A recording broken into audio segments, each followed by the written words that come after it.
What's up, guys? Happy Saturday. Today we are going to talk all things about box jumps. In case you didn't notice, this was actually 6 feet tall. It's just really deceiving, and I've got really good ups.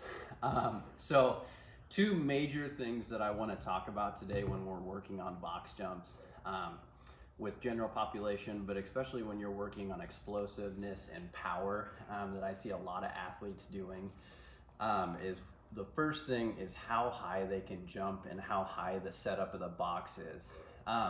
So there's a point that comes that when you're doing a box jump that you reach, that your hips have reached their maximum level and you are no longer gaining any height as far as your jump, but then you are gaining more hip flexion in your landing position to get higher in a sense with the jump. So something that I talk about with athletes or anybody that's really working on trying to develop more explosiveness and a higher jump, working on vertical, is making sure that you're not sacrificing having to go into harder hip ranges of motion to get a higher jump. So for example, this height right here is a pretty good setup for me. I can land in a good squat position, but I am not having to dig so deep that I am really kind of begging for it to get to that end. And so when I'm jumping up here, I can get up and I can land in a good squat position, knees were in a good angle, versus coming up and really kind of just bare minimum hopping, frog hopping at that end. And so, one, you're not gaining anything other than if you want a really sweet Instagram post of you doing a box jump up here where you about fell off backwards. That looks pretty cool. I probably have one on my Instagram anyway. But you're really not gaining anything as far as athletic performance wise, unless you have a reason to be landing in that position. Secondly, you're gonna set yourself up for kind of a failure in a sense if you don't make it and then you end up getting hurt. Believe me, you do not want to be digging your shin in the edge of one of those metal boxes or one of those wood boxes. Second thing that I want to talk about is how you are landing and what position your knees are when you land. I think this is probably one of the most common things in the physical therapy world that we talk about, is knee angle, and whether your knee is trailing inside of your foot or inside of that big toe, or whether it is tracking outside.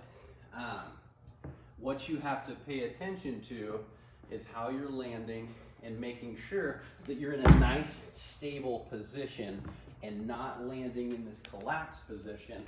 That also goes for when you leave the ground and you initiate that counter movement to explode up onto the box.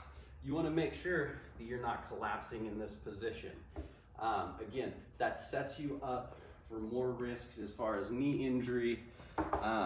With that said, there are a few things when it comes to athletes that you want to work on good form. You want to make sure that you can control that form. But when it comes to real world tactics, athletes are going to fall into those positions.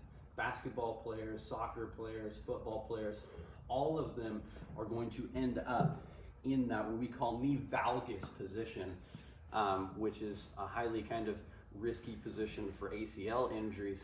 Athletes are going to do that position, so it is something that I believe that you need to be able to control and land a very good box jump, but you also need to be able to control and land. If you land in that position, you need to be able to strong enough to stabilize that position as well. So I think it's really important to make sure you are training in the right positions, but also aware that things aren't going to be perfect every single time, and you need to make sure that you can control if you do collapse into one of those movements. So my two biggest things, like I said, one, make sure your setup is good. Don't just be ego jumping out there. Yeah, it feels great to hit that 5-footer, but are you gaining anything as far as power output and athleticism? Sure, maybe those little few extra inches when you are jumping is going to give you the mindset to get more power and explode up on top of that box. But otherwise, if you're really starting to hit those end range limits of your hip, drop it down a few inches and focus on exploding onto that box. The other thing that I really like with those, if you feel like you're hitting the end point with your box jumps, turn around and start working on single leg jumps. It's a really easy way to see how good you can control on one leg. And two, it's gonna show a lot more faults that if you struggle one leg versus the other, when you're doing both legs, it's really hard to tell and see, kind of those little missing links. But when you go single leg, it's very easy to see that when you're doing a box jump, do you have that control?